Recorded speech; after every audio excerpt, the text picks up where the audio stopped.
All right, Leslie, welcome to the podcast. Thank you.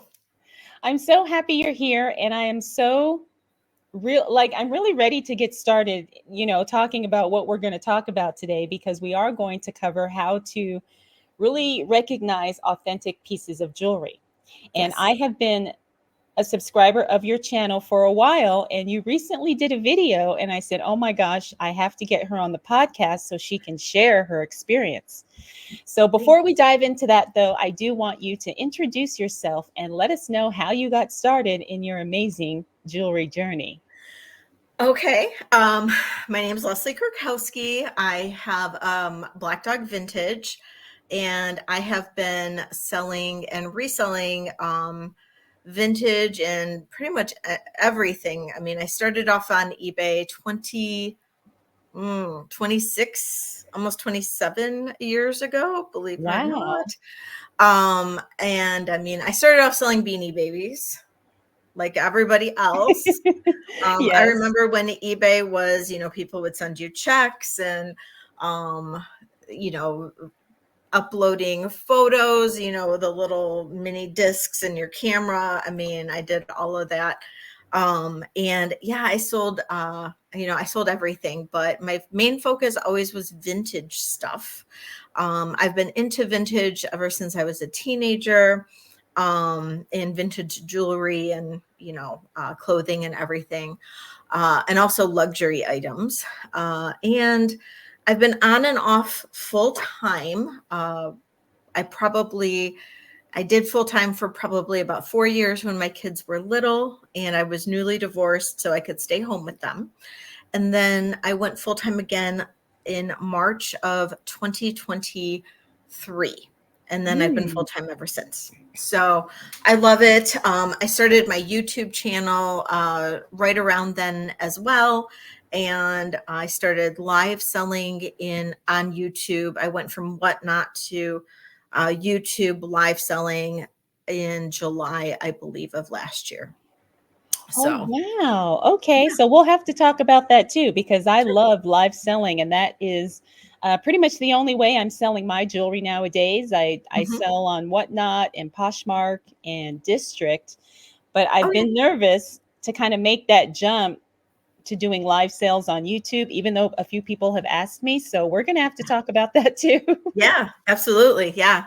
I love it. It's been so much better than any other platform for me. Really? Really? Oh, Oh that's yeah. exciting. Oh, Yeah. okay. Okay. All right. So I'm not sure exactly where you want to start as it relates to really getting into how to learn to recognize authentic jewelry pieces, especially for some of us who may not have been doing this that long, or maybe, people who are still learning, maybe they've done it a while, but they just Mhm. don't know. So, what are some, I guess, beginner things that we need to think about or really consider when we're trying to figure out if a piece is authentic? Sure.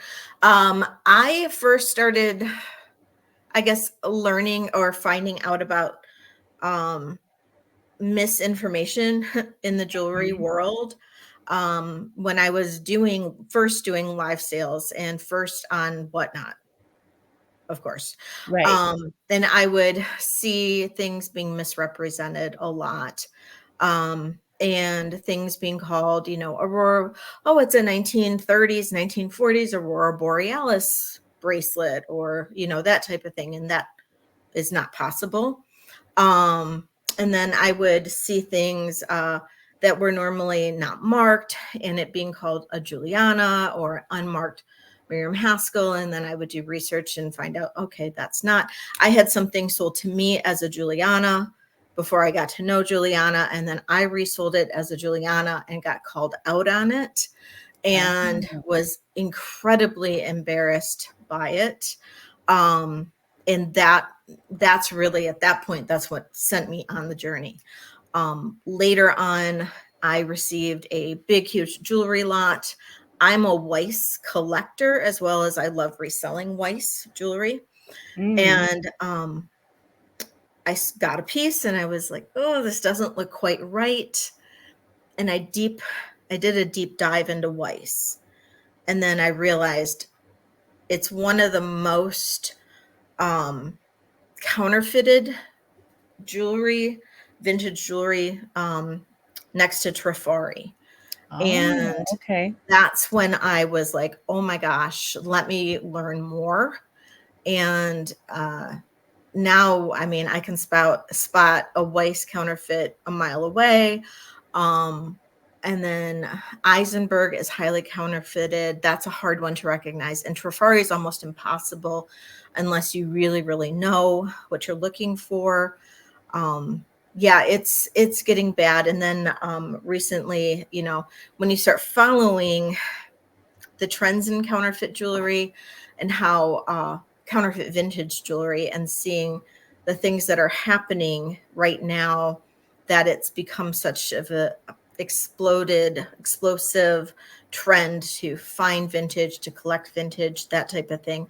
It's amazing what is out there and what's being counterfeited. And it's more than just the luxury jewelry lines. I mean, counterfeit luxury has always been out there, counterfeit Tiffany, counterfeit Chanel, counterfeit Gucci, all of that. That's always been out there. All of that type of counterfeit jewelry has been out there for years, but now they're getting into the highly collectible vintage. I mean, I've seen counterfeit Shriner. I mean, I've seen Hmm. counterfeit. I mean, we'll see a counterfeit Schiaparelli in a minute, but yeah, it's out there. It's prevalent. And if you don't know what you're looking for, if you're not very into vintage, if you don't know vintage very well, it's very hard to spot. Yeah, because I remember there was something, I want to say sometime last year, where somebody was selling Miriam Haskell tags, like Yeah. just the tags, for people to put on the counterfeit Yeah. pieces, Yeah. And so it's really easy, I guess, for someone to make their own version of something and call it an authentic, like you said, a Miriam Haskell, Eisenberg, whatever, Yeah. because they're actually selling the stuff to make your fake stuff look real. Yeah. Miriam Haskell was shut down by the owners of the company several years ago, and they found a warehouse full of the findings, the hang tags, all the clasps, Oh, all of okay. that. Okay. And that was all liquidated. And a lot of it was liquidated on eBay and On other types of Etsy. platforms. Yeah. And I had a little screenshot in my video of a bag of the findings being sold, and it was ungodly. I can't remember the exact number now, but it was like over $6,000, I think. And, a lot of times, I mean, it could be sent out to Japan or China or those types of countries that unfortunately, a lot of these counterfeits are coming from. India. Oh, really? Wow. Yeah, because I've seen those on eBay, and sometimes they're selling these pieces that, if they were authentic, would probably be worth hundreds or thousands of dollars. But Right. then you see it on eBay, and they're selling it for, $50 or I know. $29, and you're like, how is that price? You Yeah. know, And people are like jumping on it. They're like, ooh, what a great deal. And they're jumping on it, and right. then they're reselling it triple the price, Mm-hmm. and they Mm-hmm. don't know. And that's where the problem comes in. Okay, so you recently did a video, and this is why I wanted to connect with you, because your video was so eye-opening and it was so informative. And I said, I really want to get this information out to as many people as possible, because I know all of us are in this to make money, and we're not trying to lose money, and we're not intentionally trying to scam anybody either. Right. We're doing the best we can. Right. So I think, videos like yours, and you just being so willing and, generous to share your knowledge with us, is really going to go a long way, I think, in this community, in helping us all to learn how to recognize these fakes. Thank you. Thank you. Yeah. I mean, I really hope that. And the one thing I always want to encourage, I don't ever want to discourage anybody from reselling or reselling vintage or anything like that. I just want, um, people to try to do their research or try to do their homework, or, if you, and really, there's nothing wrong with not knowing.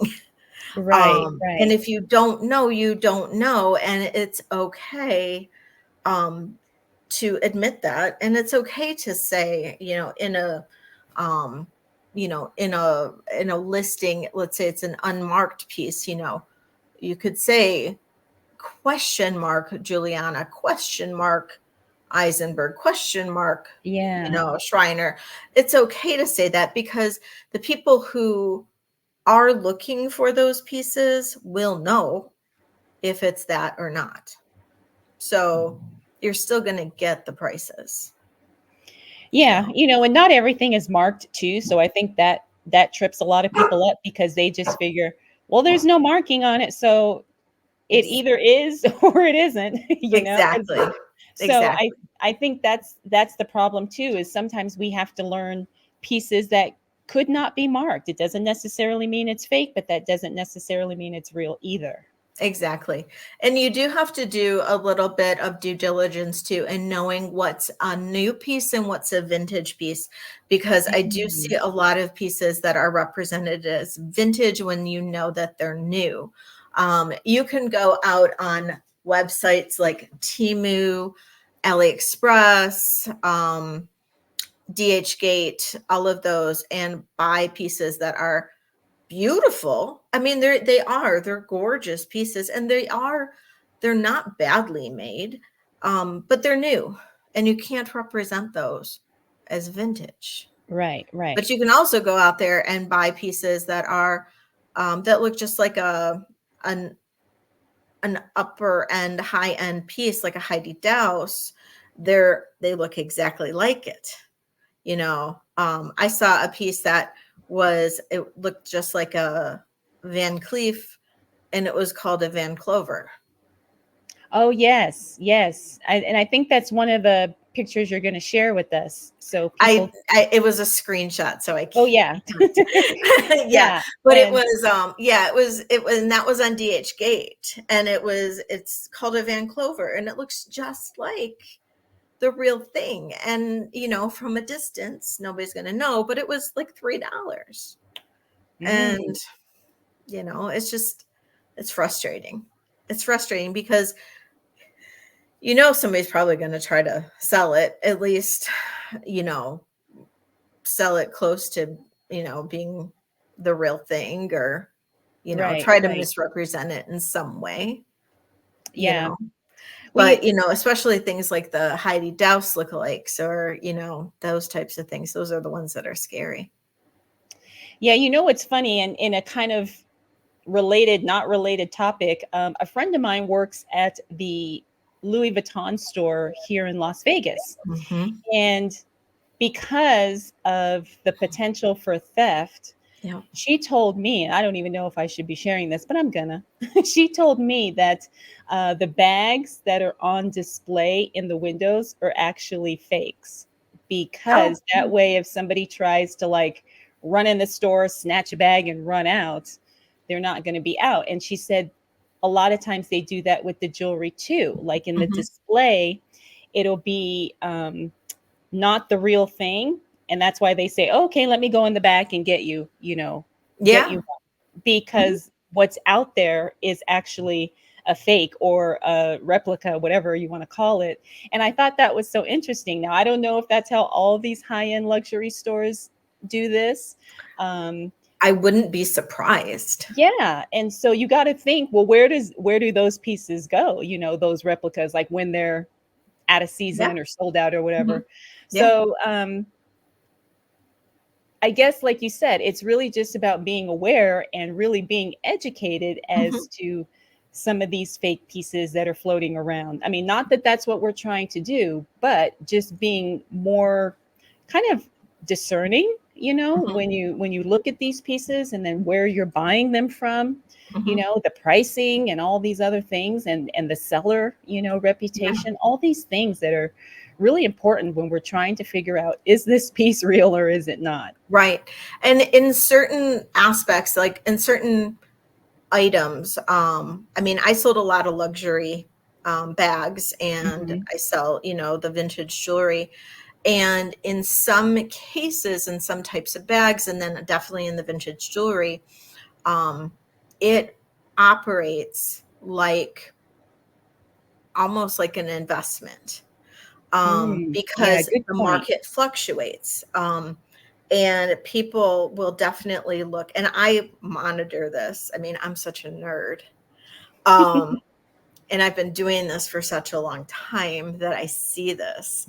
But I actually stopped doing luxury bags unless it's certain types of bags, because people really weren't buying them as much. They really cared, they didn't really care. They would buy, a lot of them would buy the fake bags, and they didn't really care.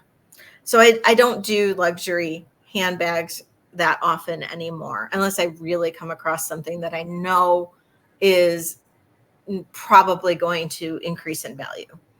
But with vintage jewelry, that is something that will almost always increase if you can catch it at the right market fluctuation. Hmm. Hmm. Things, and so that's where I really worry that this is going to affect um, things, because things, I see that right now prices are dipping in a lot of vintage pieces. A lot of Trifari's gone down a little bit. Um, a lot of Weiss has gone down a little bit. Certain types of jewelry has gone down a little bit in prices. This is a good time to buy vintage jewelry because the market's going to go up again. I feel like I'm talking about stocks, but the market's going to go up again. And but when you start seeing things being flooded, all of a sudden you're going to think, oh, I have this great piece, and then you're going to look at trying to resell it later, and you're going to find out it's counterfeit, and that's going Right. to be tragic. All right. So So I guess that's a good segue into our next, I guess, portion of mhm. looking at some of the samples or listings that you found Yeah, and sharing that, and then us kind of being able to learn and get an idea of, you know, how to decipher some of these sure. listings and what to look for. Yeah, absolutely, absolutely. So the first piece we'll look at is all right. And for those of you listening to the audio version of the podcast, while Leslie is getting uh, the tabs open, what you want to do is head on over to the YouTube channel so you can see what she's sharing on the screen. So that way you can learn how to recognize some of these, characteristics of the fake and the real pieces.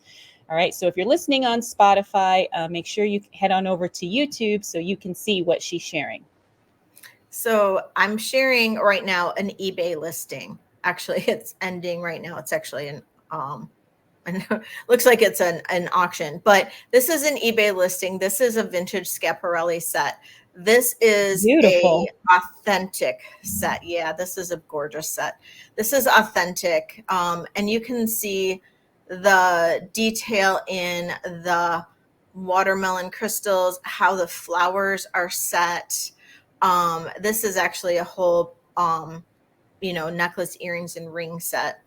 But if we look at the signature, this is a signature that was done back in the 50s. They did recently bring the signature back in some of the new jewelry, but that's another whole thing. But this is a signature that was done back in the 1950s. And you can easily, if you're looking at jewelry, there are websites you can go to. There are places, I mean, you can Google it even and look and see when this signature, look up and say, okay, let me verify that this signature is correct. Okay. Okay. So, and if I'm going to go now to the next I'm going to go now to the next um, item, and I'm going to show you the same necklace, and it is going to be the, I believe it's this one. This is the next necklace. This is this what's supposed to be the same necklace. You can see it's very different in construction, and you can see that the filigree around the watermelon crystals is quite different.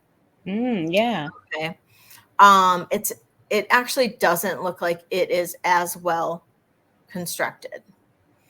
But the big difference is if you look at the signature, it's not as Oh, detailed. It almost looks like somebody dremeled it into the yeah. back. And it's not the right font, so to say, as the other one. So this is unfortunately a counterfeit. It's a decent counterfeit. It's still a beautiful necklace, but it is not a real Schiaparelli, unfortunately. Schiaparelli didn't put a signature on any of their necklaces like this. Okay. So unfortunately, um, that is a counterfeit. Okay. So that is sad. So, and I'm sure the person that's selling it does not know that.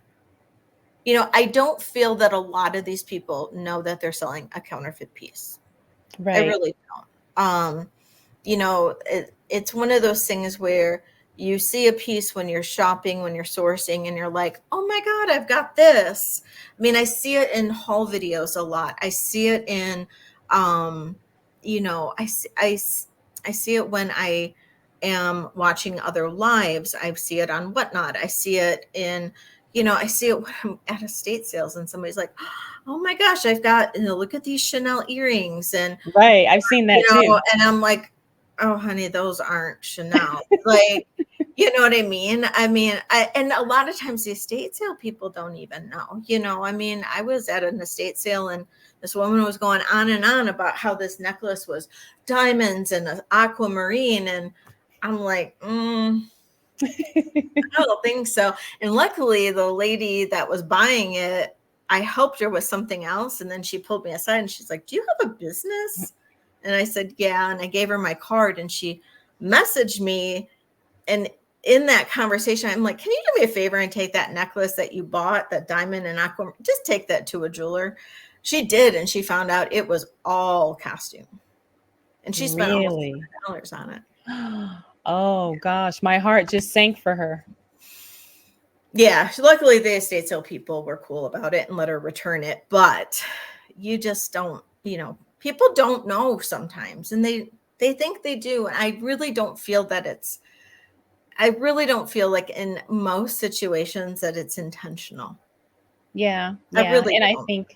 I think a lot of it is just people, like you said, just don't know. And then because they either get so starry-eyed thinking they have the real thing that they Hmm. don't bother to research it any further. They just say, Hmm. oh, it says Schiaparelli on it. So okay, yeah, let's list it. Right, Let's make right, the money. right. Exactly. you Now, I know? do feel that there are people that will buy things on like Temu or DHgate or something like that and will sell those. I do feel that those people are out there. But in a lot of these situations, I don't feel that it's intentional. So, Yeah. Well, but we'll give people the benefit of the doubt, at exactly, least for now. I still believe in humanity. So, you know, All yeah. right. So, Was there anything else you wanted to share or yeah, let's look say? at, Weiss is really, I feel Weiss is an easy Ah, one to recognize. And so that's one of let's my talk about favorite brands. They make such beautiful stuff. beautiful. And Weiss's, I collect Weiss. And so, like I said, it's, Weiss is pretty easy. And you have to remember that a lot of these companies back in the 50s and 60s, they did rhodium plating, or their backs were very smooth. They Okay. didn't do these really rough textured backs, at least a lot of times not until the 60s did you see like a texture. And then even a lot of these companies like Weiss or Eisenberg rarely, if ever, used it. And so Weiss might have used it once in a while on their Christmas trees, but that's it. That's the only time I've ever seen Weiss use it, but never on their butterflies. So Okay. Okay. That's let's, good to know. yeah. I mean, there's always a chance I'm wrong. I will say that, but I've yet to ever see it on a butterfly. And so let's take a look at this. All right, let's make sure I'm doing this right. Um, You're doing great. okay, thank you. Okay, so this one here is a very poorly done Weiss Japan gold. Okay, one, Japan is never gold, but we'll give this person the benefit of Is the that doubt. even how you spell that? I don't think so, but Japan is always black. So yeah. And so this is just a poor this is just bad. So, and I'm sorry, they're selling it for 175, but hey, maybe they'll get lucky. But so this is just very poorly done. This is just a poorly done Weiss counterfeit. I've seen better, but Hmm. this is, very textured. You can see that the stones are most definitely glued in and not even trying to do any type of prong in You know these. what else I noticed is on the photo, it looks like it's been enhanced or filtered in some way because Yeah. when you look at the hand, that looks off. Oh yeah, so for sure. so it looks like the photo has been enhanced or photoshopped or something. Exactly. Like, and then here's it's darker. I mean, Hmm. yeah, this one is I mean the rhinestones don't even look very brilliant in this Right. one. Like they're trying to make them look more brilliant. Unfortunately, the back is very poorly photographed. But here we go. Here's the Weiss emblem in this one, but look at how textured this back is. I mean, it is very obviously this is counterfeit. It's with this texture and with this signature how Weiss is signed Yeah, in the it's back. very sloppy. It's very slight. Look at the space between the Hmm. W and the E. That was Hmm. never done like that. And then also how the S and the S are like smushed, and the S here almost like it almost goes right into, if you can see Yeah. that, kind of like smushes into the bottom. Yeah, Hmm. it's just very poorly constructed. Um, and it doesn't even look right. So here's another angle, but it just doesn't, it's not a well done counterfeit at all, even. So yeah, this is definitely a buyer beware. I mean, I yeah, and pre-owned and excellent. Well, yeah, of course it's excellent because probably nobody ever used it before. Yeah, it's straight from the factory. Exactly. I mean, it's like, wow, okay.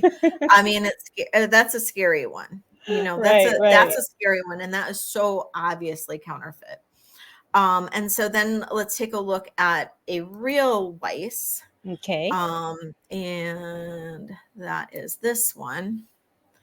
And this is a beautiful one. Oh, Um, that is breathtakingly stunning. yeah, so this is beautiful. Right around the same price point. And you can see how these are prong set. Yes. Okay, so this is just a beautiful piece. Weiss rarely, I don't know that I've ever seen it not prong set. Um, and that is another angle. Here we go. But then let's look at the back. So there's the back of it. Now here is the emblem right here. It's hard to see, but that's your Weiss signature right there. I wish they Hmm. would have gotten another angle of it, but that's okay. But see how it's smooth in the back? Right. This is just it's beautiful. And then you have some open back stones. So that is a real Weiss butterfly. And Um, notice too that even when the pictures aren't that great of a real piece, it still looks amazing. Like it's still yeah, like you can see, how brilliant the stones are and how well made the piece is. exactly. Exactly. So that's where we're looking at, the big difference between the two. Okay. So you have to really be careful. And, if you're unsure, of a piece, there are people that are out there that are able to help. I mean, I've had people, I have a lot of viewers on my channel who have reached out to me and said, "Do you think this is real? Do you think this is, is this really a Juliana? Do you think this is what do you think this really is a Weiss? Do you really think this is an Eisenberg?" And I'm more than I've always been more than happy to weigh in before they purchase something on eBay or whatever. They don't, I don't expect everybody, purchase from me, but I don't want anybody to get, you know, a piece that's not really represented as what it is. Right, right. So, but I'm sure, my thing is buy from somebody you trust. And if you think it's too good to be true, it probably is. Right. Um, and in anything, in anything, if you think it's too good to be true, it probably is. And, honestly, it's, yeah, you just have to be careful out there. Yeah. There's just a lot that's just, there's a lot flooding the market right now that's just not right. And it's hard to tell with a lot of pieces like Trafaris. DH Gate right now is selling Trafari, fake Trafaris. Really. Hmm. And they're doing a good job with them, to be honest. Oh gosh. Well, I wonder if Trafari is, well, I guess they really can't because like how they make the fake Louis Vuittons and they can't really stop it. No, and it's So, not called Trafari in their like catalog or online or whatever. You just have to come across it, and it's some other really rare pieces. It's like very scary. um so because this is how I know a lot of us research, we use Google Lens, right? And so if we're taking, like, let's say we get a fake piece in a lot or whatever, and we take a picture and then we search it on Google Lens, there's a high chance that your fake piece might come up, as something being sold, like you said, on AliExpress, yeah, DH Gate, whatever. So I guess we just have to really, really be careful when we're researching, because I know me, I probably would have been like, oh, okay, this is a real Trafari piece, just not knowing. Well, I don't know, because I know Trafari really well and I could probably pick out the quality and the craftsmanship. Um, it's a lot of times you have to like really go through. What I will do if I'm unsure of a piece, go through several photos, not just one okay. or two. Go through a lot, and start to notice if like if especially if it's an old piece, if your all of your stamps are in the right spot, if they're in different spots, if they're in different spots, then one of them's fake. Right. um if one has a crown and the other one doesn't, that's wrong. If it's an old piece and it says patent pending and the other one doesn't say patent pending, or if they're in two different spots where it says patent pending, that's a problem. I've seen those types of mistakes in the Trafaris, where the placement of the stamps are in all different spots. Yeah. There was a hanging monkey brooch where I caught somebody selling it on Facebook Marketplace of all places. She's trying to sell it for $8,000, 8,000. and it was a fake. And I actually called that person out on it, because she had posted it in a Trafari group that I'm in, and she was questioning whether or not she was asking the right price, because there was one on First Dibs right around the same price. Mm-hmm. And I think a lot of people were saying, oh, well, First Dibs is a little high. I think you're probably going to sit on it forever at 8,000. And I'm looking at it and I'm like, there's something not right about that one. And so because I go down these rabbit holes, and I was doing that whole sleuth thing, and I found the spots where it should be. And then I went into, like, I found the patent on it from way back when, and you can see where some of the actual stamp should be. Mm-hmm. And I messaged her privately and said, hey, I actually think this might be counterfeit because your stamps are on the wrong spots. Mm. And she never replied to me. I got blocked. And I got kicked out of the group. Really? And yeah, I got kicked out of the group. And then I found the piece on Marketplace again, because I think it's because it's Marketplace, I can find it. And that back picture was actually replaced by a one that had been on eBay. Oh, so I bet then she knew it was not real. It's my feeling. I don't know. Mm-hmm. So, I mean, buyer beware. That's Yeah. always what I say, buyer beware, because you just never know. There's there's a lot of stories out there. I'm in a few different Facebook groups. There's a counterfeit jewelry group out on Facebook that I'm part of, and that's a really good spot that you can kind of get a heads up of pieces, and heads up on where people have seen counterfeit jewelry, counterfeit vintage. It's also counterfeit coins and other things too, but you can get an idea of where there's a lot of counterfeit pieces being sold. Okay, so I'll have to find that group because that's not one that I'm in, surprisingly. I'm in Yeah, a ton, but just happened to find it. okay, I'll Um, search. Or yeah, if you know the exact name, maybe you can, share the link with me later and I can put it sure. in the description and in the show notes. Yeah, for sure. I will. Yeah, I Okay. will. Yeah, and then All you right. can put in, like, I've gone in there and put in like different names of types of jewelry, and I'll find, where people have had problems and stuff. Okay. Okay, Yeah. that's good to know. Because I know for me, what I do is because I wholeheartedly admit I don't know everything there is to know about every, jewelry piece. But Yeah. what I do is I'm like you. I kind of deep dive. Like if I get something, I will deep dive that one piece. And sometimes it'll take me a few days. Sometimes it might take me a few weeks. So Yes. I think that's something we have to be willing to do is, be willing to put in the time, like you said, and do your due diligence Mhm. and research it. And, you don't have to list it right away if you're not No. 100% sure. No. That I really recommend that. I really recommend, don't rush into listing. I know that there's things that people might want to flip really fast, or, Hmm. and I get that because I want to do that. I mean, this is my full-time job. And sometimes you're like, oh, I want to get this, I need that fast flip.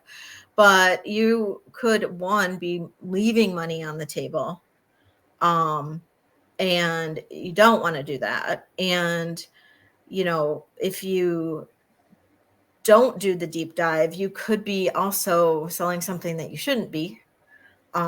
So and also, if you don't do the deep dive, how are you going to learn? Right. I was going to say I it's not mean, time wasted. I have learned so much in my years of doing this that, I've forgotten things that I learned probably 10 years ago. You know what I Mm, mean? Like, yeah. I have to relearn things now, because I might have learned something and then, oh, what was that again? I forgot, I have to relearn Yeah. it now. But yeah, it's important to constantly be like learning and finding out and doing all these things. And, I just got a couple pieces yesterday, and I had to do a deep dive on those and learn about them. And I learned about a whole new kind of jewelry that I had never heard about, so yeah, I mean, it wasn't counterfeit, but it was, Right, right. it's just things that you should be doing with everything. Exactly, exactly. The learning should be an ongoing, continuous thing, Yeah. because there's always going to be something new to learn. And it's funny, I say this all the time. The more I learn about something, the more I realize how much I don't know, Oh, you exactly, know? exactly. I mean, like on my live sales, I get comments all the time where, I mean, sometimes I'll go down these rabbit trails, but I get comments all the time where people are like, I love your live sales because you go like really far in depth about what this is or what that is, or, and I'm like, sorry, but and they're like, no, we love that. And I'm like, good, Yes, I'm yes, glad. they do. They do. Because even in my live stream, sometimes we'll start talking about something, not about, counterfeit jewelry, but anything. Yeah, And then they say, "Oh, I didn't know. Thank you so much for sharing," or, "Where exactly. can I find more info?" And Yeah. so it's really a nice supportive community in that sense, is that we're all anxious to learn more, and we're Yes. so hungry for the information. Yes. Yes. Yeah, I think the jewelry community in whole is like so supportive and so awesome. And especially Yes. like on YouTube, that's where I found like my tribe, I finally found like my people.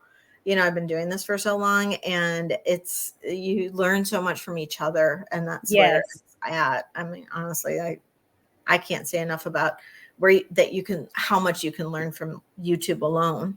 Yes, yes, we call it YouTube University. Yes, exactly. Exactly. Yep.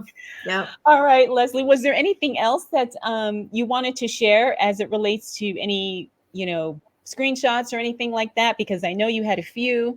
Um, I would say that, for like extra, tidbits or whatever, definitely refer back to the video that's on my channel. yes, and I'm going to link that. I'm going to link Leslie's channel and that specific video because it's packed full of stuff. And Awesome. so I really want people to watch that because I want people to be informed. I don't want any of us to waste our money or lose our money or end up buying stuff that is not what the seller said it was. Yes, thank you. And then I come out a lot with different videos, like little deep dives into different things. Like I have one on Aurora Borealis, I have one on wedding cake beads, that kind of stuff. So, and that's the kind, I mean, I do a lot of like other types of content that's a little bit more, regular, but I try to do deep dives, every so often where to be helpful, to help people like recognize certain things. So I came from also a very heavy bead background. So Oh, I know like I can recognize Venetian beads, Murano beads, different types of lampwork beads and all that mm. from like the mass produced ones. So I have like information on all that too. So Oh, that's great. That's yeah. great. All right. Well, I do want to chat really quickly before I let you go about, your live selling on YouTube. So let's talk a Sure. little bit about that because like I said,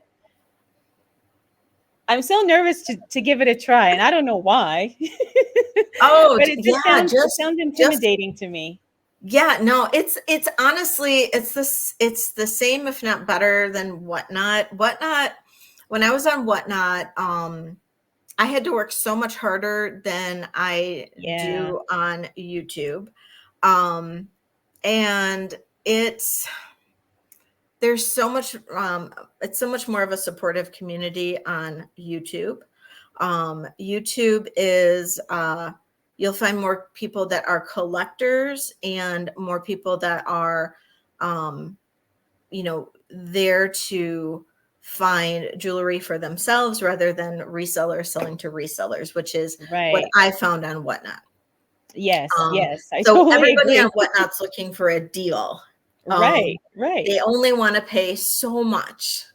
But on YouTube, people are usually buying for themselves.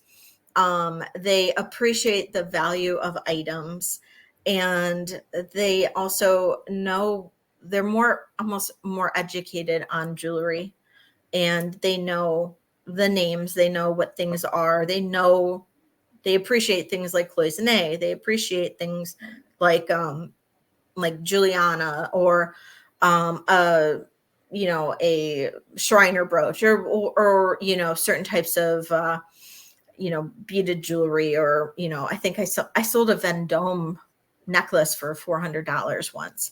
Wow. It's, I mean, people, and they really do get into the bidding and all of that. It's, I mean, it's very it's great. And I'll have, sometimes 50, 60 or more people on a live in on YouTube, where I was sometimes scrambling to get like 20 or 30 on Whatnot. And then Oh bids would be yeah. like depressing on Whatnot. I mean, I was having to do 5 to 7 sales a week on Whatnot, and I can do 2 sales a week in on YouTube. And YouTube is probably 80% of my income. Really? Hmm. And I'm All full right. time. So how do you, because from what I've seen from the other ladies that do it, you have your buyers pre-register. Is that how you do it? Yeah, so some people use what's called a jot form. Some people, That's what I've seen. yeah, some people just have them email, which I think that's really hard to like keep up with. Right. I I came from a corporate background. So everything I do is Google Forms or that type, I'm like a Google whiz kind of, I do everything with Google. So I set up a Google like a Google form, so they can just type in everything and then submit it, and then it goes straight to a spreadsheet for me, and Okay. then it all is organized that way for me. And then I invoice via PayPal. And then, when they fill in their form, their Google form, there's an agreement that they make where they know that they need to pay within 24 hours. And once they, and they have to agree to that. And so they get invoiced, and then they pay, and then I ship. I Yeah. do things like free shipping. I also have channel memberships where, for certain amounts per month, they get certain perks. So I do haul videos, a few haul videos a week. And then my members can actually buy at pre-sale, where other people would have to wait for the live sales. My members can buy at pre-sale. Certain levels, members will get discounts off of all their purchases. Um, and then, yeah, and then, I mean, it's great. I mean, I absolutely, YouTube's been a game changer for me. I was terrified. I had wanted to start a YouTube channel for so long. I was terrified. Yeah. Um, my kids were like, I have 2 boys, they're older, and they were like, yeah, right, you're never going to be able to do it. You're never going to make it. You're never, and I'm almost so close to 2,000 subscribers. And my goal was to get it by my birthday.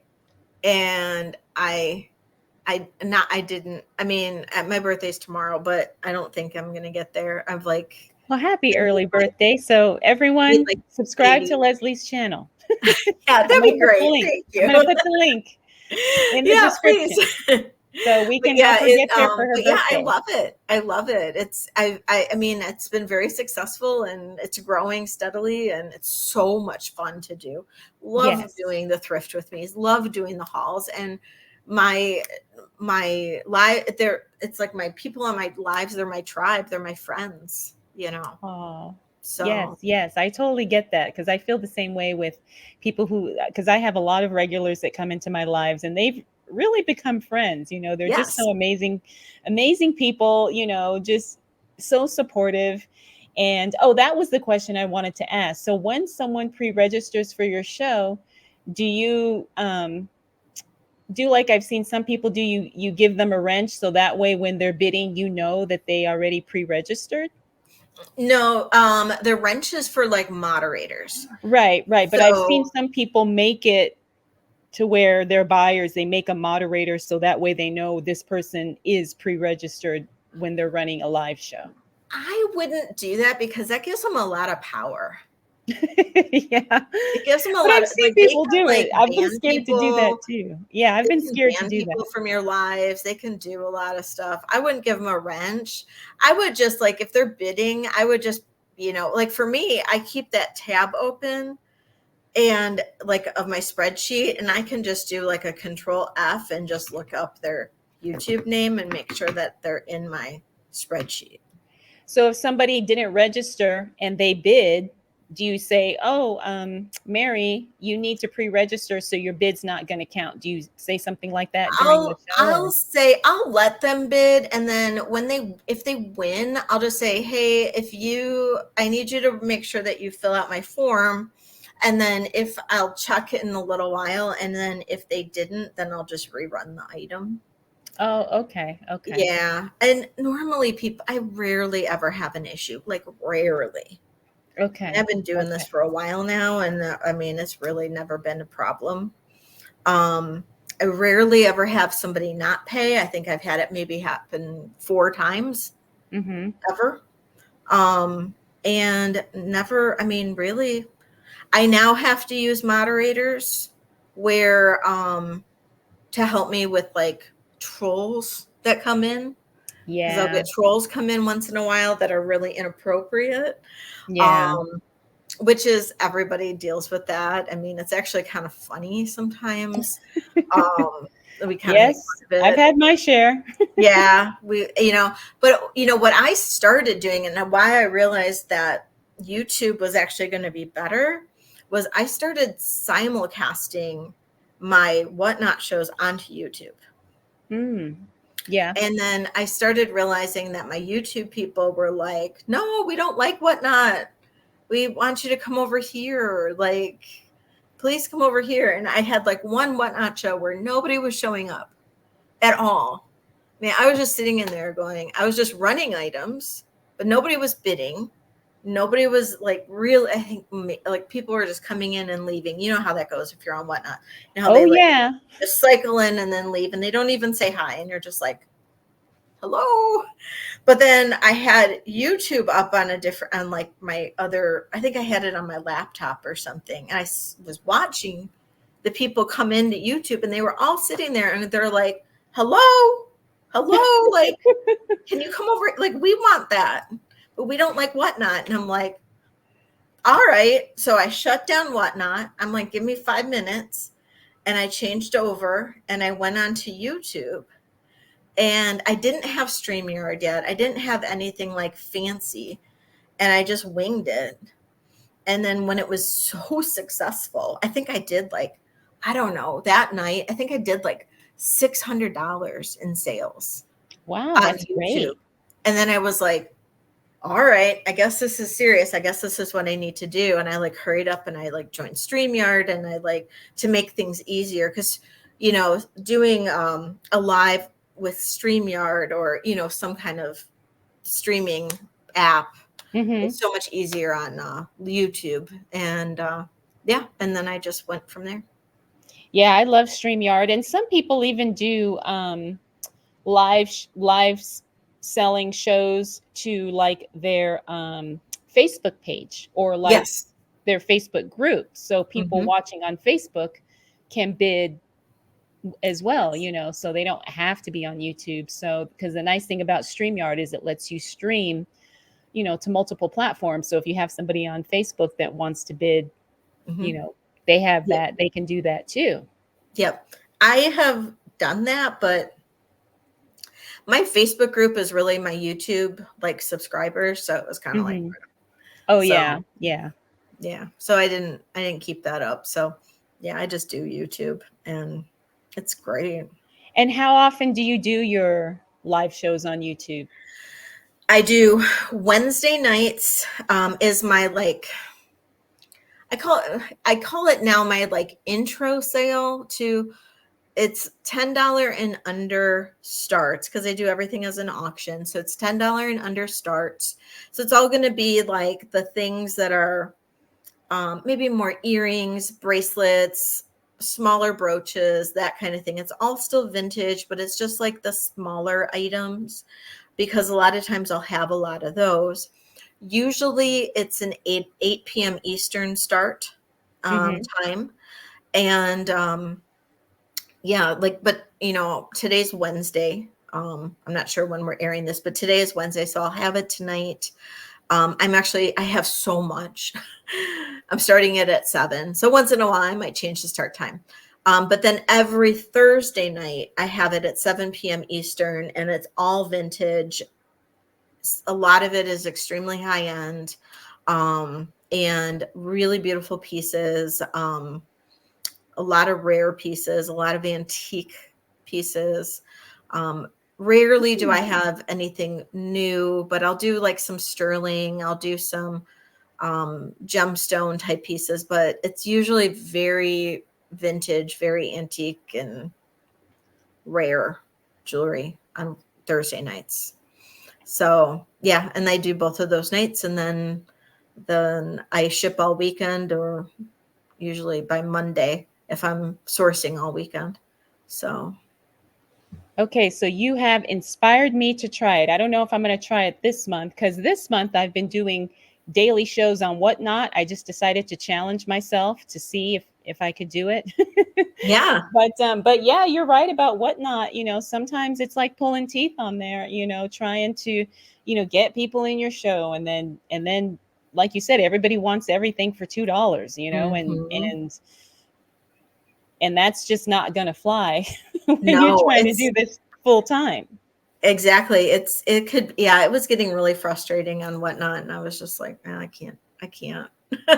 Yeah, so I'm going to try it. I think I'm going to try it in June. I'm going to try and see if I can do a show on YouTube, and I'm just going to see how it goes. I don't know if anybody will show up, but Yeah, it can't be any worse than what I'm already doing now. yeah, definitely do it. Are you going to do it off of this channel? I'll probably do it on my reselling channel, which is Good Great Fabulous, Okay, good. because that's my reselling channel.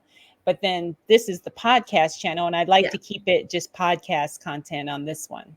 Okay, I'll definitely going to go over and make sure I'm Oh, part of it, thanks. and then I'll make sure that I'll send a lot of my people over too. So Oh gosh, well, maybe not for the first one, because I might be nervous and I don't want to, it doesn't mess up. matter. It doesn't matter. Everybody, that's the one thing over here on YouTube. Everybody's so supportive. Yeah, So that's such true. a That's good so true. family. Such a good family here. Oh, well, thank you so much, Leslie. It was an absolute pleasure chatting with you today and You learning with too. you today. Is there anything else you want to share? Like, do you have anything else coming up that you want to talk about, or You know, anything? yeah, no, I say that just I always say buy what you love, sell what you love, and then you're going to be successful. Yeah, yeah. I know we are getting ready for the I don't know if you go to any of the jewelry shows, but the Las Vegas Antique Jewelry and Watch Show I is heard about next it. week, and I am so excited, and I was wondering if you were going to go, because I was going to say, "Oh, I'd love to meet up." But I would love to go, and my brother lives out in Vegas, so if I would have known earlier about it, I mhm. would have planned it, but next year. Yeah, Next well, year. make sure you let me know, because I actually interviewed the organizer of the show, Oh. and she's amazing. And it's just, this is going to be my second year going, and I'm so Mhm. excited. I just can't wait. And I don't really source there because it's way out of my price Yeah. range, but I Yeah. go there to learn and to see all these pieces in person that I would Yeah. probably not be able to see any other way. Oh, that would be awesome. Yeah, Yeah, that would it's be awesome. amazing. It's amazing. So, yeah, put it on your calendar for next year. I will. I will. And if I get out to Vegas, I'll look you up. I'll let Oh, you know. please, Yeah, please. I because would like I love said, that. I've got family out there. So Yes. I keep And on you know saying what? I want to go out there and do some sourcing. So, Yeah, I was going to say there's a lot of resellers out here too, but I don't know any other jewelry reseller other than me. oh, okay. Yeah, I heard there's a good flea market out there. Yes, yes. I still haven't sourced there, but you just reminded me I might go this weekend. Do it. Do it. Let me Yes, know how yes, it just to goes. see before it gets too hot to be outside. Yeah, exactly. Exactly. Well, All right, thank you. Leslie. Thank you. Thank you. And again, make sure you subscribe to Leslie on YouTube. Her channel is called Black Dog Vintage. I will have a link in the show notes and in the description of this video if you are watching on YouTube. Thank you. Thanks, Leslie.